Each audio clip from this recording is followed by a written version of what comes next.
विकास कदम जी, ND गवाले जी, रोहिणी यंगड़े जी, सचिन सरोदी जी, मोहन यंगड़े जी, राजेंद्र गोनारकर जी, दीपक यंगड़े, नितिन यंगड़े, साथी सूरज यंगड़े, इस कार्यक्रम के आयोजन में इसको सफल बनाने के लिए जिन जिन भीम सैनिकों ने अपना योगदान दिया, वो तमाम साथी, बहनें, माताएं, बुजुर्ग, आप सभी नांदेड़वासी, महाराष्ट्रवासी साथियों को, भाई बहनों को बड़ा क्रांतिकारी जय भीम, इंकलाब जिंदाबाद पेश करता हूं। सबसे पहले तो छत्रपति शिवाजी महाराज को याद करता हूं, शाहू महाराज को याद करता हूं, सावित्रीबाई फुले को याद करता हूं, ज्योतिबा फुले को याद करता हूं, डॉक्टर भीमराव बाबा साहब अंबेडकर को याद करता हूं, और जिन्होंने अंधश्रद्धा निर्मूलन का एक बहुत बड़ा काम किया, ऐसे दाभोलकर जी को भी याद करता हूं, कर्मवीर दादा साहब गायकवाड़ को भी याद करता हूं, और डॉक्टर बाबा साहब अंबेडकर के परिवार के दामाद और इस देश के बहुत बड़े स्कॉलर, विद्वान, जिनको नक्सलवादी बोलकर मोदी की सरकार ने जेल में डाल दिया, उस डॉक्टर आनंद तेलतुंबड़े को भी मैं सलाम करता हूं, उनको याद करता हूं। साथियों, हम लोगों के सामने एक बहुत बड़ी चुनौती है। डॉक्टर बाबा साहब अंबेडकर ने एक शब्द का प्रयोग किया है, प्रतिक्रांति। तो करीब 3-3.5-4 हजार साल पहले जाति व्यवस्था का निर्माण हुआ और उसके सामने तब से लेकर अब तक बहुत लोग लड़े, लेकिन एक व्यापक जन आंदोलन सबसे पहला, और जिसकी ऊर्जा, जिसकी गर्मी, जिसका व्याप बहुत प्रचंड फैला, ऐसा जाति व्यवस्था के खिलाफ पहला विद्रोह, पहला आंदोलन किसी ने किया है तो है गौतम बुद्ध ने। और गौतम बुद्ध की विचारधारा, उनका मानवतावादी दृष्टिकोण, उनकी बातें, उनकी सोच न केवल भारत में, न केवल साउथ एशिया में, अनेक देशों तक बुद्धिज्म का प्रभाव फैला। उसके खिलाफ मनुवादी शक्तियां और एक बार एकत्रित हुई, संगठित हुई, बुद्ध विहारों को नष्ट किया, बौद्धिस्ट भिक्षुकों की कत्लेआम की, बुद्धिज्म के प्रभाव को खत्म किया। इसको डॉक्टर बाबा साहब अंबेडकर कहते हैं प्रतिक्रांति, काउंटर रेवोल्यूशन। बुद्ध कर रहे थे क्रांति, और उस क्रांति के खिलाफ जो प्रतिक्रांति हुई, उसके बाद, उस प्रतिक्रांति के बाद कोई नानक पैदा होते हैं, कोई कबीर पैदा होते हैं, कोई संत रविदास पैदा होते हैं। ऐसो चाहू राज में जहां मिले सभी को अन्न, केवल दलितों को नहीं, केवल चमारों को नहीं, ऐसो चाहू राज में जहां मिले सभी को अन्न, छोटे बड़े सब सम बसे, रविदास रहे प्रसन्न।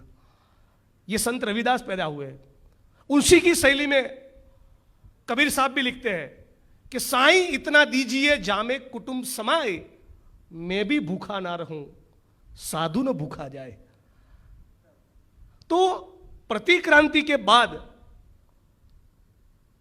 कोई ज्ञानदेव, कोई नामदेव, गुजरात में नरसिंह मेहता, सूफी संत, बहुत से औलिया, फकीर, पीर, नानक, रविदास, कबीर, एक जबरदस्त सामाजिक, सांस्कृतिक, आध्यात्मिक आंदोलन लेके खड़े हुए, अपनी कविताओं के माध्यम से, अपने गीतों के माध्यम से, अपनी वाणी के जरिए जनसंपर्क करके, जनता को जगाकर, क्या पत्थर को पूज रहे हो? यदि परम तत्व नाम की कोई चीज है तो तुम में, हम में, सब में है। एक लिबरल समाज के निर्माण की, यदि आप धर्म में मानते हो तब भी लिबरल रहो, लाइट रहो, इसका लोड लेकर मत घूमो। इस प्रकार के क्रांतिकारी विचार लेकर ये सारे लोग निकले। उन सभी में एक बात कॉमन थी, वो तमाम लोग, चाहे वो नानक हो, रविदास हो, कबीर हो, मनुवाद के खिलाफ थे, जाति व्यवस्था के खिलाफ थे। लेकिन वो लड़ाई, उनके विचार, वो सामाजिक सांस्कृतिक स्तर पर थे। उसको एक राजनीतिक तड़का दिया रामास्वामी पेरियार ने, उसको राजकीय रंग दिया, राजकीय विचार दिया डॉक्टर भीमराव बाबा साहब अंबेडकर ने, उसको राजकीय दृष्टिकोण दिया ज्योतिबा फूले ने। और वो लड़ाई सामाजिक, सांस्कृतिक, आध्यात्मिक तो थी, साथ साथ अपने हक और अधिकार की लड़ाई बनी, अपने आर्थिक मुद्दों की लड़ाई बनी, एक राजनीतिक चेतना उससे पैदा हुई। और फुले, पेरियार, बाबा साहब अंबेडकर जिन दिनों में हुए, उन्हीं दिनों में स्वतंत्रता का आंदोलन चल रहा था। एक ऐसा विप्लव का आंदोलन हुआ सन 1857 में, जिसमें झांसी की रानी लक्ष्मीबाई और दूसरे लोग सामने से गए और कहा बहादुर शाह जफर को कि आप इस आंदोलन का नेतृत्व करिए। बहादुर शाह जफर ने कहा कि भाई मैं जिंदगी के आखिरी के दिनों में हूं, लेकिन फिर भी झांसी की रानी लक्ष्मीबाई और उन तमाम लड़ने वाले लोगों का यह कहना था कि नहीं, आप 1857 का विप्लव का नेतृत्व करो। मतलब कि तब अभी आरएसएस और भाजपा के लोग जो हिंदू मुसलमान की लकीर खींच रहे हैं, ऐसा कोई मामला उन दिनों में नहीं था। और उसके बाद स्वतंत्रता का आंदोलन हुआ, जिसमें सभी जाति और धर्म के लोग थे, सबको साथ में लेकर चलने की बात थी। और उसी लड़ाई, सबको साथ में लेकर चलना, सामाजिक न्याय हो, सामाजिक समानता हो, छुआछूत न हो, इन्हीं सोच, इन्हीं विचारों के साथ डॉक्टर भीमराव बाबा साहब अंबेडकर ने आधुनिक दुनिया का सर्वश्रेष्ठ एक संविधान हमारे सामने पेश किया। और उस संविधान के बाद धीरे धीरे हमको अपने हक और अधिकार मिलते गए। एक जमाना था कि ब्राह्मण, क्षत्रिय, वैश्य, शूद्र नाम की व्यवस्था के कारण नॉलेज, ज्ञान, तो उसके ऊपर एक ही समुदाय का कंट्रोल। लेकिन यदि किसी शूद्र के कान में वेद मंत्र का उच्चार भी पड़ गया तो इट वॉज लीगल, वो कानूनी था। उसके कान में धक-धक का शीशा डाल के उसकी हत्या कर दी जाए। मतलब कि murder was a legal thing in the constitution of Manu. Baba Saheb Ambedkar के संविधान ने उसको खारिज कर दिया। बाबा साहब अंबेडकर के संविधान ने कहा नथिंग डूइंग, ये कुछ नॉनसेंस नहीं चलेगा। अब दलित का बेटा पढ़ेगा नहीं, यूजीसी का चेयरमैन बनेगा।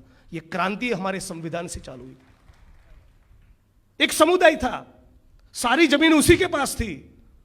संविधान आया, डॉक्टर भीमराव बाबा साहब अंबेडकर के नाम का कोई तेजस्वी पुरुष पैदा हुआ और उसने कहा सॉरी, जमीनों का आवंटन गांव में बसने वाले गरीबों के बीच में भी होगा, क्योंकि इस अंततोगत्वा समाजवाद को स्थापित करना है, सामाजिक न्याय को सुनिश्चित करना है।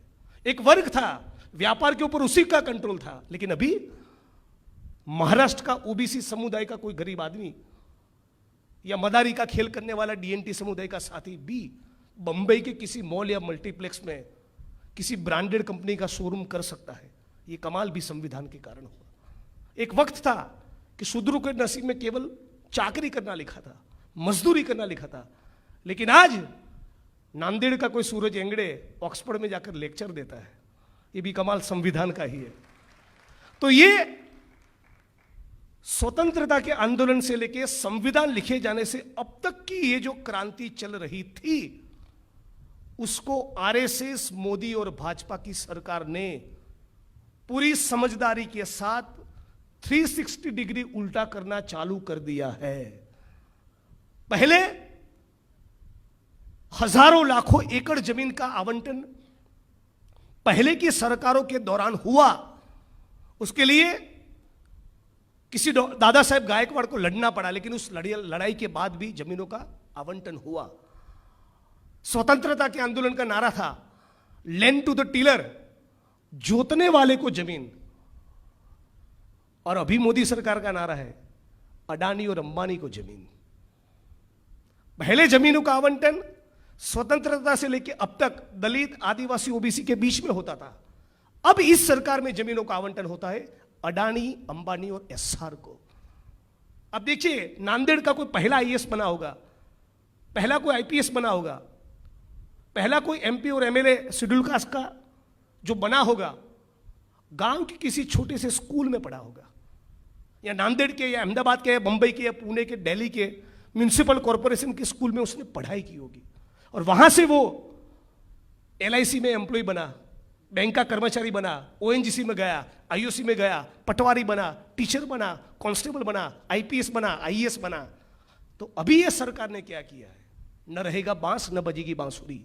सारी सरकारी स्कूल धीरे धीरे करके बंद कर दो, शिक्षा को इतनी महंगी कर दो कि कोई जिग्नेश मेवानी और सूरज एंगड़े को इस प्रकार का कार्यक्रम करना है तो उसके लिए जो पर्चा है वो कहां से आता है?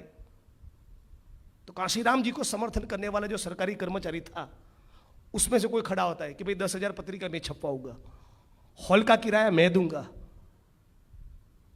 आंदोलन करना है 3 दिन धरना चलेगा, 500 लोग आकर बैठेंगे, उनके खाने पीने की अरेंजमेंट वो करूंगा। ये दलितों का मध्यम वर्ग स्वतंत्रता से लेके अब तक जो पैदा हुआ वो भी नहीं होना चाहिए। तो क्या करो, शिक्षा भयंकर महंगी कर दो, सरकारी स्कूल है उसको टोटल बंद कर दो, जमीनों का आवंटन 1 इंच नहीं होगा और इतना प्राइवेटाइजेशन कर दो कि आरक्षण कागज पर रह जाए, उसका कोई आपके जीवन के साथ मतलब नहीं।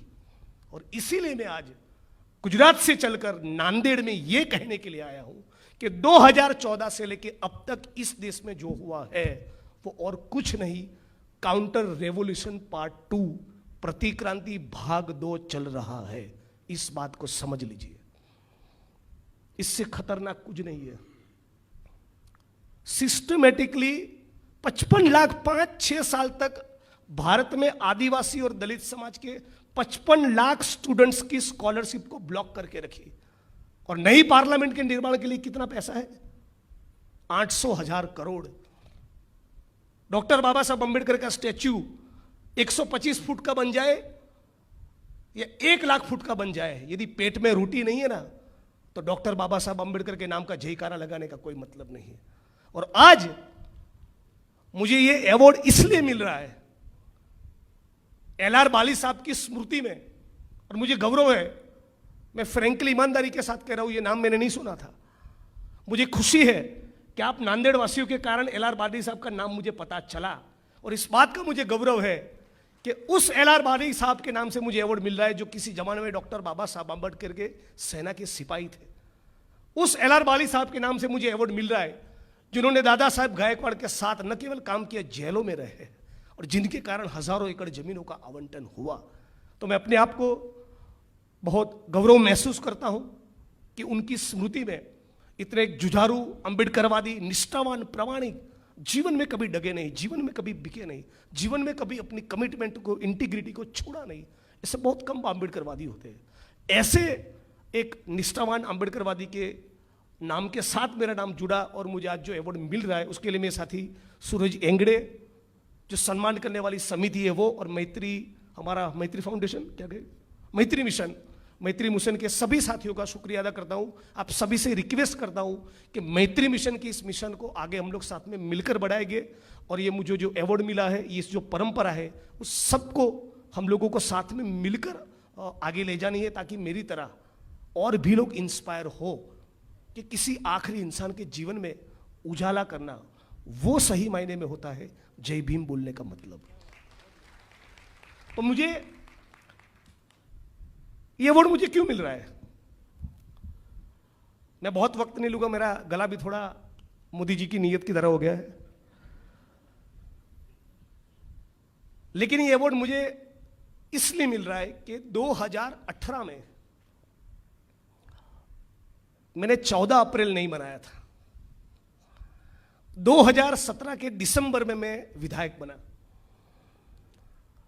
और 2018 के जनवरी महीने में गुजरात के कच्छ जिले के कलेक्टर को मैं मिला और कहा कि कच्छ जिले में मेरी जानकारी के हिसाब से 2200 एकड़ यानी कि करीब करीब 5000 बीघा ऐसी जमीन है जिसका आवंटन दलित समाज के नाम से हुआ है।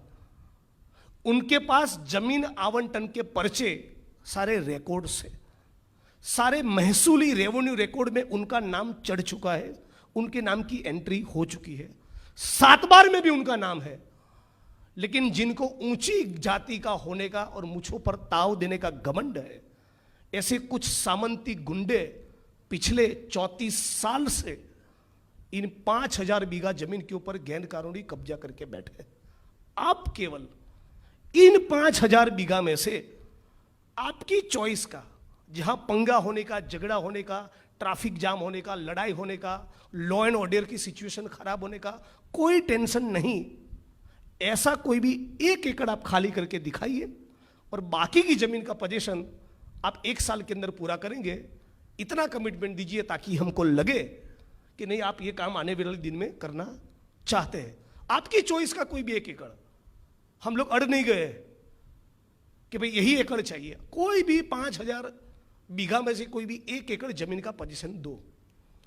मोहतरमा थी, शायद दलित या ओबीसी समुदाय से ही आती थी, वहां reserve seat, member of parliament का सीट रिजर्व्ड है, तो शेड्यूल कास्ट का बंदा वहां पर एमपी है। जहां पर जमीन अपनी, जिसमें गुंडे घुसे हुए, वह बगल में शेड्यूल कास्ट का एक भाई, वो विधायक है, और एसपी वो शेड्यूल कास्ट की महिला थी, आईपीएस अफसर, और कलेक्टर, चारों ने मिलकर 1 इंच का भी पोजीशन नहीं दिया। ये देखिए कैसे आईएएस, आईपीएस, एमपी, एमएलए हम लोग चुनकर लाते हैं, और फिर वो जब रिटायरमेंट के वक्त आते हैं तब हम लोग उनका सम्मान करते। बंद कर दो। सम्मान करो एलआर बाली का, सम्मान करो उस वाघमारे जी का जिन्होंने मराठावाड़ा के मूवमेंट में बलिदान दिया। आप सैल्यूट करो उनके कंट्रीब्यूशन का। कोई गांव में बसने वाला गरीब आदमी है, छोटा मोटा क्लर्क है, लेकिन बाबा साहब अंबेडकर के मिशन को ऊर्जा देता है, उनका सम्मान करो। ये अफसर बफसर अपने किसी काम के नहीं। बहुत एमपी, एमएल, आईएएस, आईपीएस देखे। इस चुनाव में मुझे हराने के लिए 2 आईपीएस लखे थे, दोनों शेड्यूल कास्ट के थे गुजरात में। तो जो संघर्ष कर रहे हैं कुछ परिवर्तन के लिए, ऐसे लोगों को सैल्यूट करना चालू करो, उनको सेलिब्रेट करो। तो वहां 1 एकड़ का भी पोजीशन नहीं मिला। हम लोगों की टीम ने कॉल दिया। मैं 2009-10 से जमीन के मुद्दे पर काम कर रहा था। हम लोगों ने कहा कि इस बार 14 अप्रैल सड़क पर मनाएंगे। बाबा साहब अंबेडकर के किसी भी स्टैच्यू को माला नहीं पहनाएंगे। अडानी साहब का करोड़ों का सामान कच्छ जिले के रापर तहसील के जिस सामखियाड़ी हाईवे से जाता है, उस हाईवे में 5,000 लोगों को लेकर बैठ जाएंगे। और आईबी का इनपुट जनरेट हुआ कि कम से कम 10 से 12,000 लोग सड़क पर उतरने वाले हैं। 14 अप्रैल की शाम को रेंज आईजी ने मुझे बुलाया और कहा, जिग्नेश भाई देख लो, 112 एकड़ खाली करके आपको दे दिए। तो उस दिन जो साथी सूरज ने कहा, कभी कभी इमोशनल होना चाहिए, बहुत जरूरी है। इमोशनल लोग ही आई लव यू कहते हैं ना, बहुत जरूरी है। इमोशनल होना चाहिए, भावुक होना चाहिए, लेकिन उस भावनाओं में इतने न बहे कि जो सच्चाई है उसे मुंह फेर ले। हवा हवा होती है और पदार्थ पदार्थ होता है, जमीन पदार्थ है। तो पूरा 8 से 12,000 लोग जमीन पर उतरने वाले थे। ऐसा जैसे सरकार को पता चला, 112 एकड़ करीब 250 बीघा जमीन एक 24 घंटे के अंदर पूरा district inspector of land record और सारे executive magistrate, sub divisional magistrate, SP, IG सबको काम पे लगाकर वो जमीन का पोजीशन 34 साल के बाद अपने लोगों को मिला। आपको ये बात बताना चाहता हूं कि गुजरात हो या महाराष्ट्र हो, देश का कोई भी स्टेट हो, जमीन का जो आवंटन होता है वो प्राइमरीली मुख्य रूप से 2 जगह से होता है। एक तो जो बड़े किसान, उनकी जमीन के ऊपर सरकार सीलिंग दाखिल करती है। उसका हिंदी शब्द क्या है, मराठी शब्द क्या है मुझे मालूम नहीं, लेकिन समझाता हूं। मान के चलिए कानूनन 42 एकड़ जमीन आप रख सकते हैं।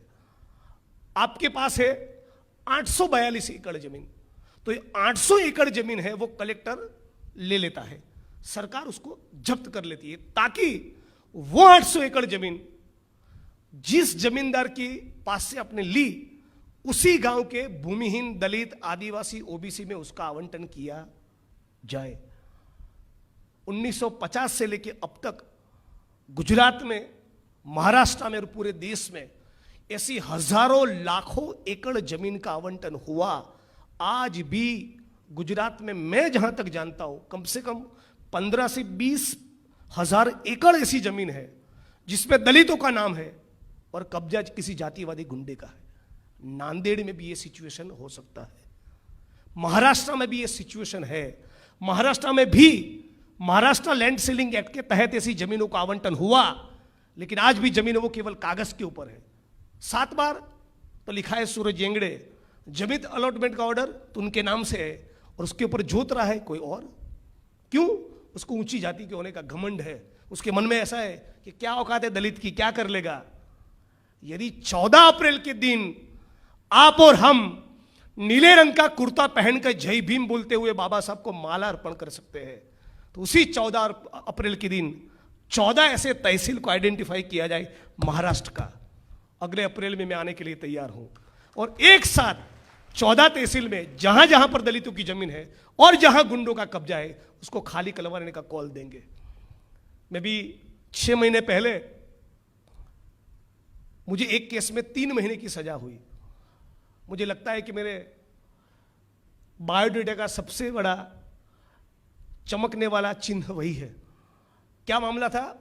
गुजरात के बनासकांठा जिले के धानेरा तहसील के लवारा नाम के गांव में 49 ईयर्स पहले, करीब 50 साल पहले जमीन का आवंटन हुआ था दलित समुदाय के साथी के नाम। आप सोचो क्या चर्बी होगी, क्या दादागिरी होगी, कितना सामंती दिमाग होगा। मेरा घर और 50 साल से आप उसके अंदर घुसे हुए, मेरी जमीन, नाम मेरा, मैं उसका कानूनन मालिक हूं और 50 साल से कोई और जोत रहा है। हम लोगों ने ऊना के आंदोलन के वक्त नारा दिया था कि गाय की पूंछ तुम रखो, हमें हमारी जमीन दो।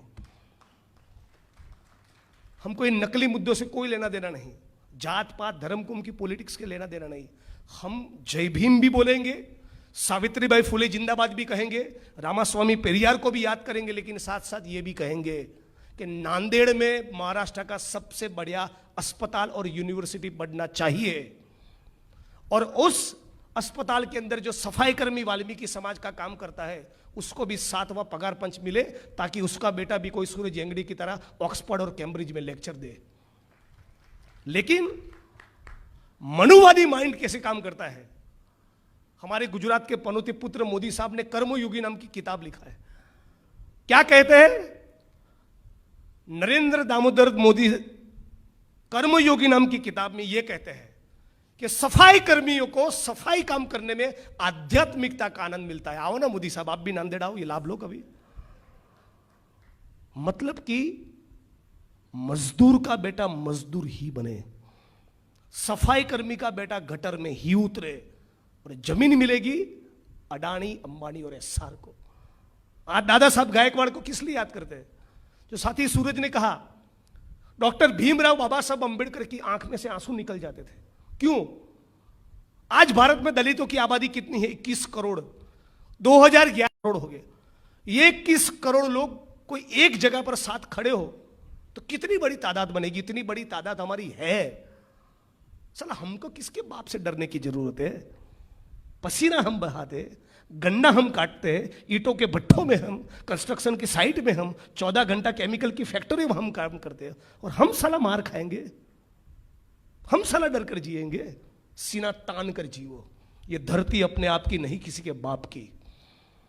ये बात बाबा साहब अंबेडकर कहना चाहते थे कि जमीनों का आंदोलन खड़ा करो। डॉक्टर बाबा साहब अंबेडकर की आंख में से आंसू निकल जाते थे। उन्होंने अपने करीबी साथियों को बुलाया और कहा, मैंने बहुत काम किया, बहुत मोर्चे पर लड़ा, बहुत योगदान दिया, बहुत सत्याग्रह किए, बहुत जन आंदोलन किया, लेकिन गांव में बसने वाला जो भूमिहीन खेतीहर मजदूर है उसके लिए जितना करना चाहता था उतना नहीं कर पाया। उस बात की बड़ी पीड़ा है। वो दर्द उन्होंने दादा साहब गायकवाड़ और दूसरे साथियों का साथ साझा किया और उसके कारण बाबा साहब अंबेडकर के जो भी साथी थे वो जमीन के आंदोलन को तैयार करने में लग गए और 1959 में इसी मराठवाड़ा में एक जबरदस्त आंदोलन हुआ और 50,000 लोगों का मोर्चा निकला। आप सोचिए, 50 लोग आज हमारे नांदेड़ में, महाराष्ट्र में किसी भी कलेक्टरेट में जमीन की डिमांड को लेकर ज्ञापन देने नहीं जा रहे। क्या चेतना रही होगी उस जमाने में कि जब दादा साहब गायकवाड़ के साथ 50,000 लोग सड़क पर उतरे थे। वो दिन हमको वापस लाना है, बस इतना कहने के लिए आया हूं। वो दिन हमको वापस लाना है। उसके बाद साथी सूरज ने कहा, उस हिसाब से 1964-65 में एक जबरदस्त ऐतिहासिक जन आंदोलन हुआ उस जन आंदोलन के दौरान टोटल जितने भीम सैनिक डिटेन हुए, गिरफ्तारी हुई या पुलिस थाने में बिठा के रखा, उसका टोटल आंकड़ा आप मान नहीं पाएंगे। कितना, कोई गेस करेगा? 3,60,000 लोग डिटेन हुए। अभी 36 लोग जमीन की डिमांड को लेकर ज्ञापन देने को तैयार नहीं है। और उस जमाने में कितने? 3,60,000 लोग डिटेन हुए। गुजरात के सौराष्ट्र में, मैं तेल तुमड़े साहब की किताब में पढ़ रहा था, गुजरात के सौराष्ट्र में दादा साहब गायकवाड़ का कॉल एक्सेप्ट करके जो लोग जेलों में डिटेन हुए, उसका आंकड़ा है 30,000, 30,000 पीपल। इस बात को हमें आने वाली पीढ़ी को बताना पड़ेगा। 14 अप्रैल मनाएंगे, डंके की चोट पर मनाएंगे, सूट बूट पहन के मनाएंगे, नीला रंग का झंडा लेकर जाएंगे। लेकिन गुजरात में हम लोगों ने क्या चालू किया है? अभी 6 दिसंबर आएगा तो 6 जगह पर बाबा साहब के स्टैच्यू को माला पहनाने के बाद 6 ऐसे गांव हम लोग आइडेंटिफाई करेंगे जहां दलित जमीन के नाम पे है, कब्जा गुंडों का है, और 6 दिसंबर के दिन ही या 14 अप्रैल के दिन ही या संविधान दिन के मौके पर ही उस जमीन का पोजीशन देने का कॉल देते हैं, ताकि पुलिस ये किसी के बाप की औकात नहीं कि 6 दिसंबर या 14 अप्रैल के दिन दलित के कॉलर को टच करके भी दिखाए। ये दिन पसंद करो। और आज अहमदाबाद जिले के धोड़का तहसील के एक सरोड़ा गांव की बात करूंगा। वहां 2006 में 150 बीघा जमीन, बहुत हाई क्वालिटी की लैंड, उसका आवंटन दलित समाज के भाइयों को हुआ।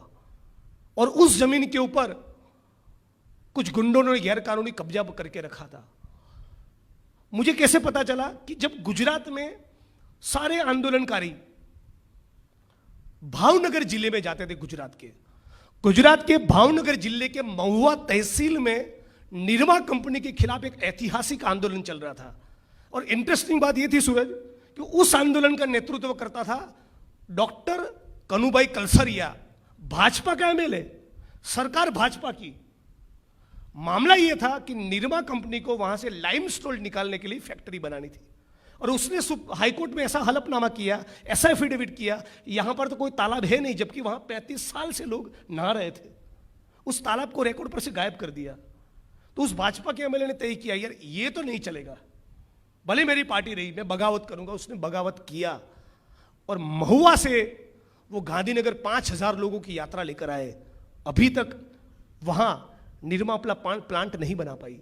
लेकिन उस आंदोलन में मैं जब जाता था तब सोचता था कि यार ये निरमा कंपनी को ये किसान और ये आंदोलनकारी लड़ने वाले लोग हम सब मिलकर रोक पाएंगे, ओके, लेकिन फिर जमीन तो कुछ ही लोगों के हाथ में, अपना क्या, हमारे पास जमीन क्यों नहीं?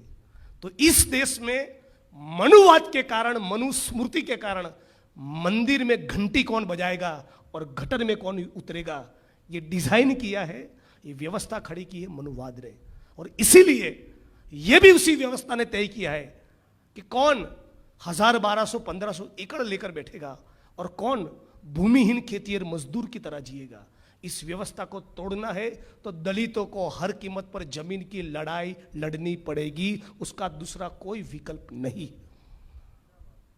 तो निरमा को हटा देंगे ये किसान, लेकिन जमीन तो उसी के पास रहेगी। लेकिन उसके खेत में जो मजदूरी करने आता है कोई आदिवासी या कोई दलित, उसका क्या?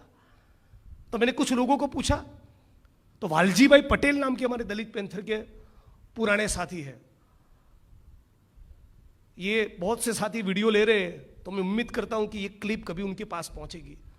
ही इज 84 और उन्होंने गुजरात में कम से कम 1000 करोड़ की जमीन दलितों को दिलवाई है। और एट द एज ऑफ 84 आज भी आप कहो कि इस जिले के इस तहसील में दलितों की आवंटित जमीन पे गुंडों का कब्जा है, आपके साथ एट द एज ऑफ 84 वो चलेंगे। लेकिन सोशल मीडिया के कुछ सूरवीर केवल जय भीम और नमो बुद्धाय लिखकर खुश है। सही कहा, यह चुटकी काटा, यह बात को हमको समझना है। सोशल मीडिया पे, व्हाट्सएप पे सुबह नमो बुद्धाय, शाम को जय भीम, 14 अप्रैल यहाँ हमको मारा, यहाँ हमको पीटा, आरक्षण, एट्रोसिटी, ज्ञापन, काम पूरा, ये नहीं चलेगा। 5 लाख करोड़ का, 7 लाख करोड़ का महाराष्ट्र की सरकार का बजट है, तो इसमें हिस्सा मांगो को दलितों को कितना मिलेगा? डिमांड करो कि महाराष्ट्र के सारे जिलों में से एक भी जिले में हमको डॉक्टर बाबा साहब अंबेडकर का कोई नया स्टैच्यू नहीं चाहिए। डॉक्टर भीमराव बाबा साहब अंबेडकर और अन्ना भाऊ साठे के नाम से हर जगह पे लाइब्रेरी का निर्माण करो, अस्पतालों का निर्माण करो, यूनिवर्सिटीज का निर्माण करो, जमीन का आवंटन करो। विदेश में पढ़ने जाए उसके लिए जो लोन दे रहे हो उसको 2 गुना, 3 गुना, 4 गुना, 5 गुना करो।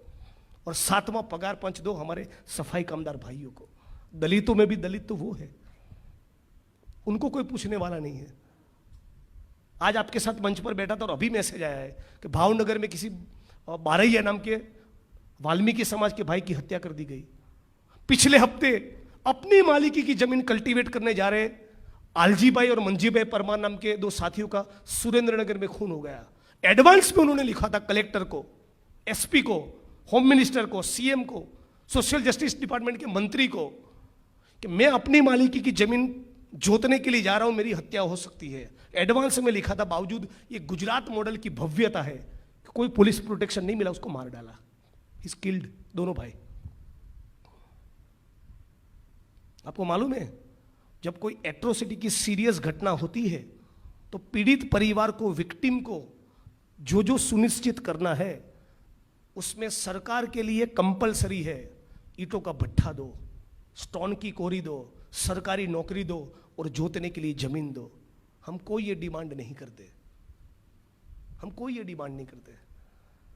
तो इस डिमांड को, इस आंदोलन को नए सिरे से हमको खड़ा करना पड़ेगा। 3,60,000 लोग उस दिनों में जमा हुए, सड़क पर उतरे, जेल में गए जब कोई फेसबुक नहीं था।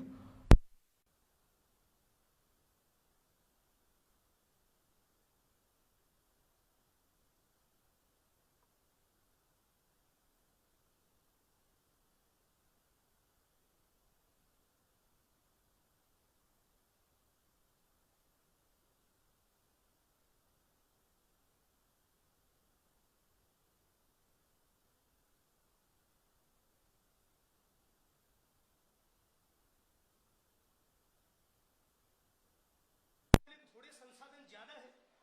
1964 और 65 के मुकाबले आज हमारे लोग ज्यादा एलआईसी में है, बैंकों में है, ओएनजीसी में, आईयूसी में, कांस्टेबल है, एसएचओ है, आईएएस है, आईपीएस है, एनजीओ चलाते हैं, पढ़ लिख कर विदेश में सेटल हुए हैं, विदेश से पढ़ लिख कर यहाँ वापस आए, व्यापार है, धंधा है, कुछ तो प्रगति की है ना हम लोगों ने। तो 3,60,000 से ज्यादा, अभी तो 10 लाख लोग हमारे सड़क पर उतरने चाहिए। वो जिस दिन हम लोग कर पाएंगे उस दिन मैं मानूंगा कि हम लोग थोड़ा बहुत भी डॉक्टर भीमराव बाबा साहब अंबेडकर को और कर्मवीर दादा साहब गायकवाड़ को और अन्ना भाऊ साठे को समझ पाए। आज ये जो 21 करोड़ दलित है, उस 21 करोड़ दलित में से आज भी 60%, 65% दलित गांव में बसता है। और ये 65% दलित जो गांव में बसता है उसका भी 65-70% दलित उसके पास जमीन नहीं है। बाकी का जो 35-40% लोग शहर में बसता है, वो क्या करता है? तो शहर में हमारी बहन कोई आशा वर्कर है, आंगनवाड़ी की बहन है, किसी के घर में कचरा पोता झाड़ू लगाने जाती है, केमिकल की फैक्ट्री में, हीटों के भट्ठों में, कंस्ट्रक्शन की साइट में कॉन्ट्रैक्ट और आउटसोर्सिंग का कर्मचारी है, पुणे में, नागपुर में, बंबई में, नगर पालिका में सफाई कामदार के तौर पर काम करता है। तो हम जिसको अनुसूचित जाति, शेड्यूल कास्ट, दलित कहते हैं, वो मूलतः श्रमजीवी, मेहनतकश, मजदूरी करने वाला हमारा भाई या बहन है। तो मिडिल क्लास का जो दलित है,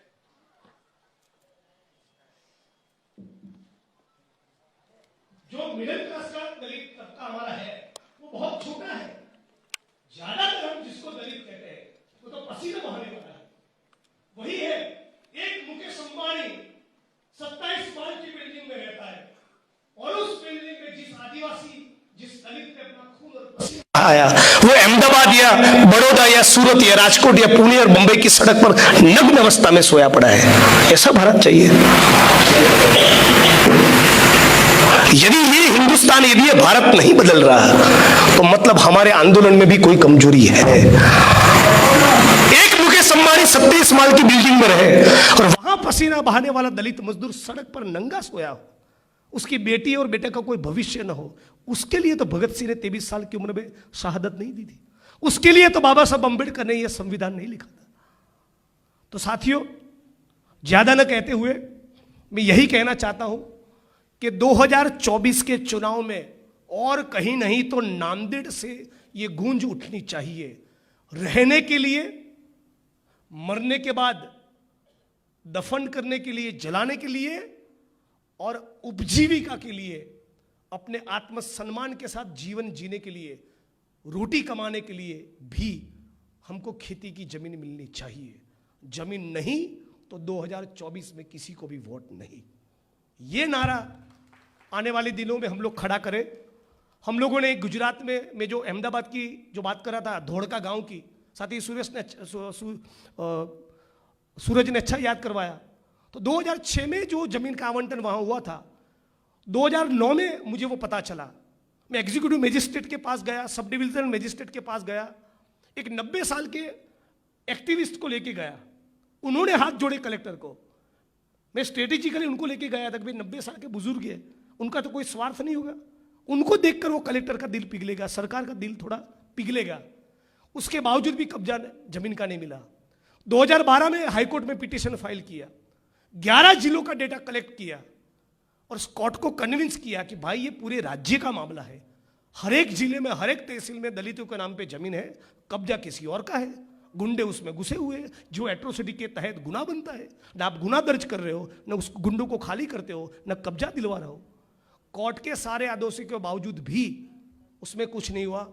हम लोगों ने जब सड़कें जाम करना चालू किया ऊना के बाद, तब जाकर उस गांव की 152 बीघा जमीन का कब्जा हम खाली करवा पाए और आज उस गांव में 250, 300, 350 रुपये में जो दलित समाज का मजदूर, जो दलित समाज की बहनें किसी और के खेत में मजदूरी करती थी, आज उसके पास 1 बीघा जमीन 1,45,00,000 की हो चुकी है। मेरे पास भी 1.5 करोड़ नहीं है, उस मजदूर के पास है। ये यदि हम कर पाते हैं और फिर आप 14 अप्रैल के दिन जय भीम बोलो, उसका टेस्ट अलग होगा यार। आज बंबई में या अहमदाबाद में जो फैक्ट्री में काम करते हैं कौन है? ओबीसी है, डीएनटी है, आदिवासी है, दलित है, यही अपने लोग हैं भाई। लेकिन उसका यूनियन केवल कम्युनिस्ट बनाते हैं, हम क्यों नहीं बनाते? हमको उनका यूनियन बनाना चाहिए। सही है कि गलत है? वाल्मीकि समाज के सफाई कामदार हमारे 14 अप्रैल के या 6 दिसंबर के प्रोग्राम में पार्टिसिपेट करें, ऐसा हम चाहते हैं। लेकिन वो जब हड़ताल में बैठे हो तो जितना लोग 14 अप्रैल के दिन बाहर निकलता है, उतना लोग उस हड़ताल में पार्टिसिपेट करने नहीं जाता। तो बाबा साहब अंबेडकर को मानने का मतलब यही है कि हम लोग बेरोजगारी का सवाल उठाए, शिक्षा का सवाल उठाए, चिकित्सा का सवाल उठाए, जमीन का सवाल उठाए, आर्थिक विषमता का मामला उठाए और कहे भारत सरकार का जो भी बजट बने उसमें 21 करोड़ दलितों के लिए अलग अरेंजमेंट करो। लाखों करोड़ रुपए हमारे पसीने से हम पैदा करते हैं। नांदेड़ का कलेक्टर और ये विधायक जो आपके सामने बेंच पर खड़ा है, हम दोनों का सैलरी कहां से होता है? ये हाथ में जो घड़ी पहनी है ना, वो किसी फैक्ट्री में बनती है। कौन बनाता है फैक्ट्री में वो घड़ी? कोई मजदूर बनाता है। और ये घड़ी जब बाजार में बिकती है तो उसमें से कटता है टैक्स। वो टैक्स जाता है सरकार की तिजोरी में और उससे नांदेड़ के कलेक्टर, एसपी और वडगाम के विधायक जिग्नेश मेवाणी तीनों का पगार होता है। तो ये जो पसीना बहाने वाले लोग हैं, उसका श्रम का वैल्यू करना देश तो भूल गया, हम मिडिल क्लास के दलित भी भूल गए क्या? आपके और हमारा घर है। ये जो पोडियम पे खड़ा हो, ये माइक किसने बनाया है? This is somebody's labour. इसमें किसी का खून और पसीना है। ये मेरे सर के ऊपर मूल्य करना हम लोगों ने छोड़ दिया है। तो यदि राष्ट्र को, बाकी के समुदाय के लोगों को उसकी वैल्यू नहीं है, पॉलिटिकल पार्टीज और सरकार को उसकी वैल्यू नहीं, तो हम तो अपने भाई की चिंता करें। हम कैसे बच सकते हैं? और यदि हम उससे बच जाते हैं तो माफ कीजिएगा, फिर 14 अप्रैल मत मनाइएगा, फिर जय भीम मत बोलिएगा, उसका कोई मतलब नहीं है। हम तो जय भीम तब बोलेंगे जब जमीन का कब्जा मिले। हम जयबी तब मोलेंगे जब एक भी सफाई कर्मी को गटर में उतर कर मरना ना पड़े, फिर उसकी बात अलग हो जाएगी। यही बाबा साहब अम्बेडकर चाहते थे। बाबा साहब अम्बेडकर बिल्कुल नहीं चाहते थे, वो तो मूर्ति मूर्ति पूजा के घोर विरोधी थे। सबसे ज्यादा दुनिया में मूर्ति उन्हीं का बना दिया। तो उनके स्टैच्यू पर माला पहनाते वक्त हमेशा ये याद रखो कि किसी एक दिन उनकी आंख से आंसू आया था कि दलितों को जमीन दिलवाना है। उस बाबा साहब अम्बेडकर को याद करो, उस बाबा साहब अम्बेडकर को याद करो जिन्होंने मनमाड़ के सत्याग्रह के वक्त कहा था कि दलितों के, गरीबों के, वंचितों के इस देश में दो शत्रु हैं, मनुवाद और पूंजीवाद। ये दोनों ही हमारे शत्रु हैं। आज देखिए ना, पूरा देश ये मोदी की सरकार ने बेच डाला है। कोई डीएनटी, कोई मदारी समाज का व्यक्ति 40,000 42,000 की चोरी करता है तो इतना मारते हैं कि कस्टडी में उसकी मौत हो जाती है, कोई इसको पूछने वाला नहीं। लेकिन विजय माल्या, मेहुल चोकसी, संडेसरा, सारे लोग 50,000 करोड़, 80,000 करोड़, 22,000 करोड़, पूरा देश बेच दिया इस आदमी ने। सारे एयरपोर्ट बेच दिए, रेलवे बेच डाला, BSNL बेच डाला, एयर इंडिया बेचने पर तुले, सब बेच डाला। ये किसी के बाप का देश है? ये अपना मुल्क है, उसको क्लेम करो। ये धरती अपने आप की नहीं, किसी के बाप की। ये अपना मुल्क है, यहां सत्ता के सभी स्थानों में बैठो। कॉन्ट्रैक्ट भी दलितों को मिलने चाहिए, टेंडर भी हमको मिलने चाहिए, जमीनें भी मिलनी चाहिए, सब कुछ अपने पास होना चाहिए, क्योंकि हमारे बाप दादाओं को एक एक चीज में पसीना लगा है। इसको क्लेम करना, रिक्लेम करना चालू करिए। और ये गुजरात मॉडल है ना, आखिरी में इतना कहूंगा, उससे बड़ा ढकोसला कुछ नहीं है। यदि कोई नहीं समझा तो समझ लीजिए। एक ट्वीट किया था मैंने प्रधानमंत्री जी को लेकर, पालनपुर जहां मेरा कॉन्स्टिट्यूएंसी, वहां के सर्किट हाउस से रात को 12 बजे मुझे उठाया और आसाम ले गए 2,500 किलोमीटर दूर, और उस कस्टडी में, उस लॉकअप में रहा हूं जहां कॉकरोच घूम रहे थे। लेकिन दूसरे दिन एसपी को बोल दिया था और एक FIR कर दो, झुकेगा नहीं। और मेरी मान भी ली, दूसरे FIR कर भी दिया। क्या किया दूसरे FIR? सावित्रीबाई फूले में मानने वाली मेरी बहनें, माताएं, आप तभी सभी याद रखिए, मैं उनके लॉकअप में था, उनकी कस्टडी में था, तब मेरे ऊपर महिला पुलिस के साथ बदतमीजी करने का केस किया है। डॉक्टर भीमराव बाबा साहब अंबेडकर के परिवार के दामाद आनंद तेलतुंबड़े, इतना बड़ा स्कॉलर, देश दुनिया में यूनिवर्सिटीज में पढ़ाता है, इतना बड़ा विद्वान आदमी, हम उसको नक्सलवादी बोल के जेल में डाल दिया। अभी साथी चंद्रशेखर के ऊपर जानलेवा हमला किया गया। प्रोफेसर रतनलाल जो अंबेडकर नामा चलाते, उनके ऊपर फर्जी मुकदमा दर्ज किया। वामन मेश्राम जी को अहमदाबाद की जेल में डाल दिया। ये क्या हो रहा है? समझना पड़ेगा। ये प्रतिक्रांति, काउंटर रेवोल्यूशन पार्ट 2 को रोकना पड़ेगा, इलेक्टोरली भी और सड़क पर उतरकर भी। तो साथियों, बहुत कुछ बात आपके बीच में कही। भाषण से बेहतर ये होगा कि आने वाले 14 अप्रैल के दिन ऐसा कोई कॉल दिया जाए कि गुजरात में भी एक साथ हम 14 जगह पर जमीन का पट्टा लेने जाएंगे, और महाराष्ट्र में भी उस दिन 14 जगह पर जमीन का पट्टा देने जाएंगे, और उस दिन शाम को बढ़िया नीला रंग का कुर्ता पहनकर जय भीम बोलते हुए बाबा साहब को माला अर्पण भी करेंगे। इन्हीं शब्दों के साथ मेरी बात को यहाँ रखता हूँ। आप तमाम साथियों का शुक्रिया, साथी सूरज का शुक्रिया, माता रोहिणी अंगड़े जी का शुक्रिया, बहुत बढ़िया बोली, मेरी मम्मी को भी बोलना पड़ेगा। और मुझे उम्मीद है कि हम लोग इस लड़ाई की अहमियत को, उसकी गंभीरता को समझेंगे, और हम समझेंगे तो आने वाली पीढ़ियां हमको याद करेगी।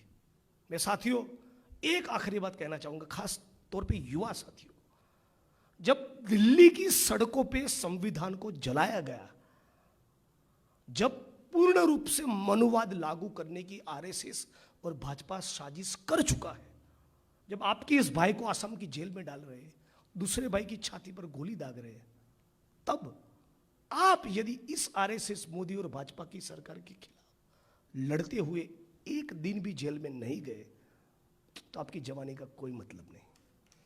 यदि आपकी पीठ के ऊपर मोदी की पुलिस की एक लाठी नहीं पड़ी, तो आने वाली पीढ़ियों को क्या जवाब दोगे? इतना सोचिएगा। और हाँ, लड़ोगे, संघर्ष करोगे तो कभी कीमत भी चुकानी पड़ेगी। उसीलिए तो बाबा साहब अम्बेडकर ने कहा था कि शिक्षित बनो, संगठित बनो और पटवारी बन जाओ। शिक्षित बनो, संगठित बनो और संघर्ष करो।